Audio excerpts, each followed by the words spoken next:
Our Group 3 is going to report on the book entitled The Catcher in the Eye. The Catcher in the Eye is set around the 1950s and is narrated by a young man named Holden Caulfield. Holden is not specific about his location while he's telling the story, but he makes it clear that he is undergoing treatment in a mental hospital or sanitarium. The events he narrates takes place in a few days before the end of the fall school term and Christmas. When Holden is 16 years old, Holden's story begins on the Saturday following the end of the class at the Pensy Prep School in Arderstown, Pennsylvania. Pensy is Holden's fourth school. He has already failed out of three others. At Pensy, he has failed 4 out of 5 of his classes and has received notice that he is being expelled, but he is not scheduled to return home to Manhattan until Wednesday. He visits his elderly teacher, Spencer, to say goodbye. But when Spencer tries to reprimand him from his poor academic performance, Holden becomes annoyed. Back in the dormitory, Holden is further irritated by his unhygienic neighbor, Ackley, and by his own roommate, Stradlater. Stradlater spends the evening on a date with Jane Gallagher, a girl whom Holden used to date and whom he still admires. During the course of the evening, Holden grows increasingly nervous about Stradlater's taking Jane out. And when Stradlater returns, Holden questions him insistently about whether he had tried to have sex with her. Stradlater teases Holden, who flies into a rage and attacks Stradlater. Stradlater teases Holden, who flies into a rage and attacks Stradlater, pins Holden down, and bloodies his nose. Holden decides that he had enough of Pensy and will go to Manhattan 3 days early, stay in a hotel, and not tell his parents that he's back. On the train to New York, Holden meets the mother of one of his fellow Pensy students. Though he thinks his student is a complete bastard, he tells the woman made of stories and how shy her son is and well respected he is at school.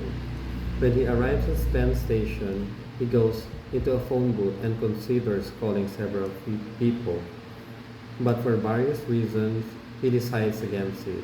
He gets in a cab and asks the cab driver where the ducks go when the lagoon freezes. But his question annoys the driver. Holden has the cab driver take him to the Edmond Hotel, where he checks himself in. From his room at the Edmond, Holden can see in the rooms of some of the guests in the opposite wing. He observes a man pulling out silk stockings, high heels, a bra and a corset, and an evening gown. He also sees a man and a woman in another room, taking turns spitting mouthfuls of their drinks into each other's faces and laughing hysterically. He interprets couples' behavior as a form of sexual play and is both upset and aroused by it. After smoking a couple of cigarettes, he calls Faith Cavendish, a woman he has never met, but whose number he got from acquaintance at Princeton. Acquaintance at Princeton. Holden thinks he remembers hearing that she used to be a stripper, and he believes he can persuade her to have sex with him. He calls her, and though she is at first annoyed to be called at such a late hour by a complete stranger, she eventually suggests that they met that day. Holden doesn't want to wait that long and winds up hanging up without arranging a meeting. Holden goes downstairs to the lavender room and sits at a table, but the waiter realizes he's a minor and refuses to serve him. He flirts with 3 women in their 30s who seem like they're from out of town and are mostly interested in catching a glimpse of a celebrity. Nevertheless, Holden dances with them and feels that he is half in love with the blondie one after seeing how she dances. After making some wise about his age, they leave, letting him pay with them, and feels that he is half in love with them. The blondie one, after seeing how well she dances, after making some wise cracks about his age, they leave, letting him pay their entire tab. As Holden goes out to the lobby, he starts to think about Jane Gallagher and, in a flashback, recounts how he got to know her. They met while spending a summer vacation in Maine, played golf and checkers, and held hands at the movies. One afternoon, during a game of checkers, her stepfather came onto the porch where they were playing, and when he left, Jane began to cry. Holden had moved to sit beside her and kiss her all over her face, but she wouldn't let him kiss her on the mouth. That was the closest they came to the necking. Holden leaves the Edmont and takes a cab to Ernest Jazz Club in Greenwich Village. Again, he asks the cab driver where the ducks in Central Park go in the winter. And this Kavi is even more irritable than the first one. Holden sits alone on a table and earnest and observes that other patrons with distaste. He runs into Lillian Simmons, one of his older brother's former girlfriends, who invites him to sit with her and her date. Holden says he has to meet someone, leaves and walks back to the Edmond. Maures, the elevator operator at the Edmond, offers to send a prostitute to Holden's room to $5, and Holden agrees. A young woman, and identifying herself as Sunny, arrives at his door. She falls off her dress, but Holden starts to feel peculiar and tries to make conversation with her. He claimed he recently underwent a spinal operation and isn't sufficiently recovered to have sex with. Holden starts to feel peculiar and tries to make conversation with her.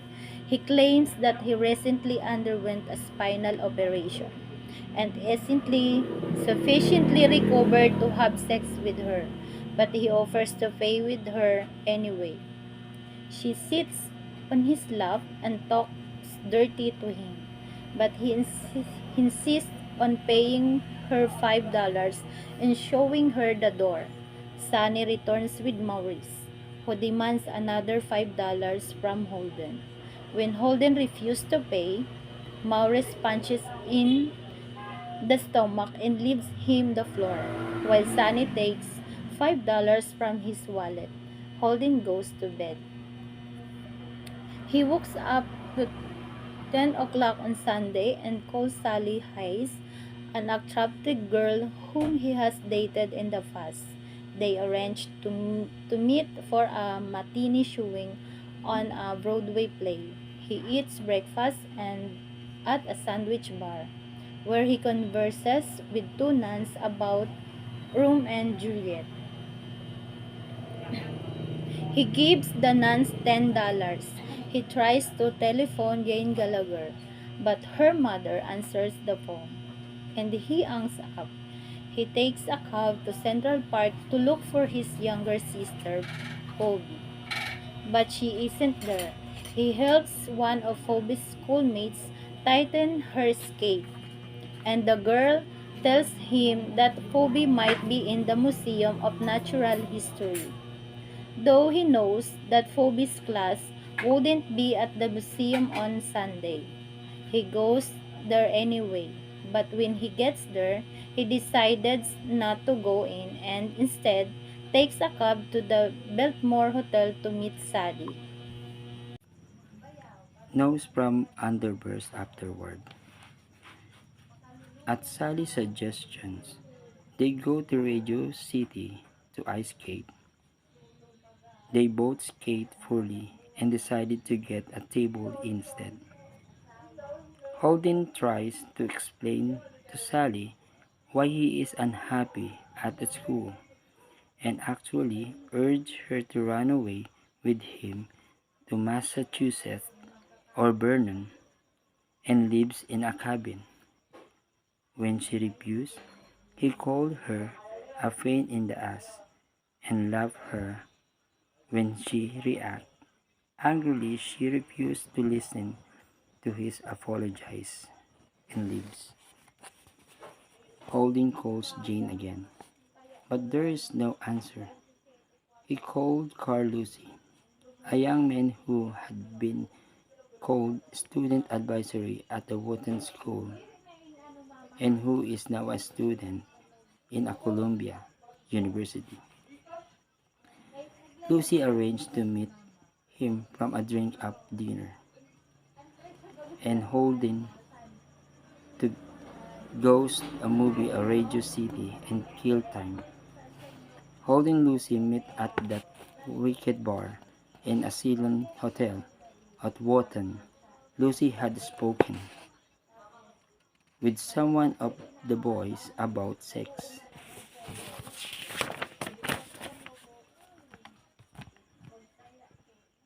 and Wooden tries to draw with him in a conversation about once more. Lucy grows irritated by Holden. Juvenile's remark about gay men and about Lucy's Chinese girlfriend, and he makes an excuse to leave earlier. Holden continues to drink Scott and listening to the pennies and singer. Quite drunk. Holden telephones Sally Hayes and Bubbles about their Christmas Eve plan. Then he goes to the lagoon in the Central Park where he used to watch the duck and a child. It takes him a long time find it,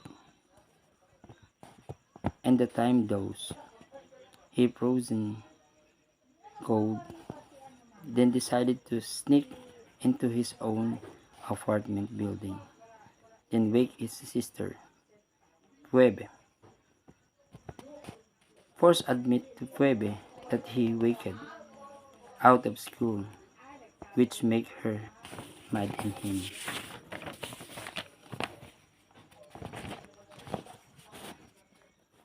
When he tries to explain why he hates school, she accuses him of not liking anything. He tells her his fantasy of being catchers in the rain. A person who catches a little children as they are about to fail or fall or clip, Webber tells him that he has misremembered that poem that he took of image from Robert Burns, from saying, if a body meet a body coming through the rain, not catch the body. Holding called his farmer's English teachers, Mr. Antoloni, who tells Holding he's come to his apartment. He cannot come. Mr. Antoloni asks Holdings about the explosion and tries to counsel him about his future. Holdings can't hide his sleepiness. Mr. Antoloni put him to the bed on account. Holding awake to find her, Mr. Antoloni stroking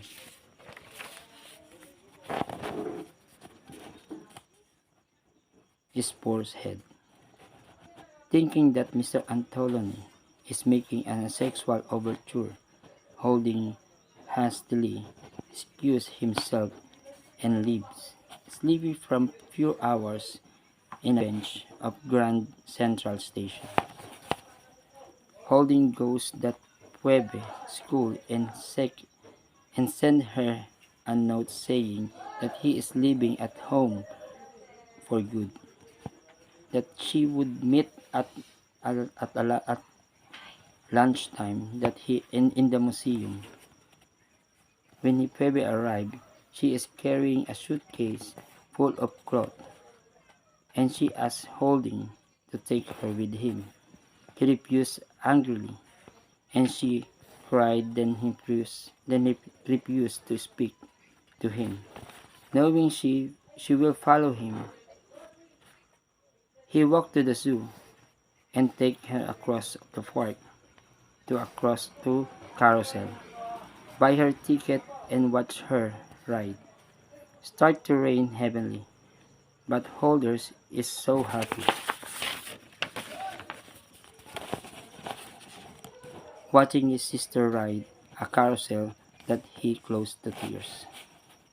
Holding ends Holden's ends in narrative here, telling readers that he is not going to tell the story he went home at Go and seek his plan to go a new school in the fall of his constantly optimistic about his future.